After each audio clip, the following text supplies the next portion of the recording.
Mais il prend le tram, le 92, qui relie comme un cordon ombilical deux extrêmes d'une même ville. Elle pourrait devenir demain capitale mondiale de l'art contemporain, si seulement elle le voulait. Vous ne regrettez pas parfois d'être collectionneur à Bruxelles? Vous auriez préféré peut-être d'être collectionneur à New York, à Londres, que sais-je, dans une ville où l'art contemporain peut-être est plus dense, plus actif? Non, Bruxelles est réellement une des capitales de l'art contemporain, certainement au niveau européen et pas loin au niveau mondial. On a une convergence d'éléments.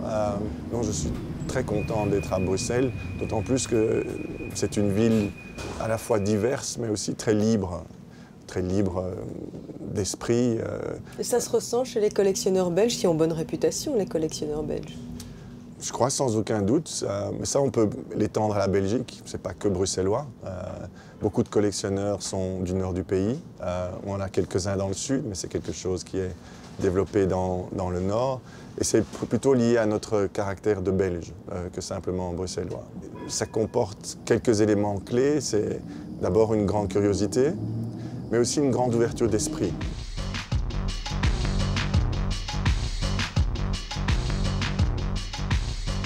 Où est-ce qu'on va exactement?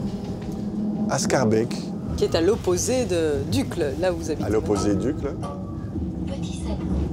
Avec l'aide de mon père, qui a créé une fondation, la Fondation Henri Servet, qui voulait aussi supporter des initiatives qui permettaient, disons, la promotion sociale. Il y a de l'immobilier là-dedans, mais il y a aussi des initiatives dans l'art.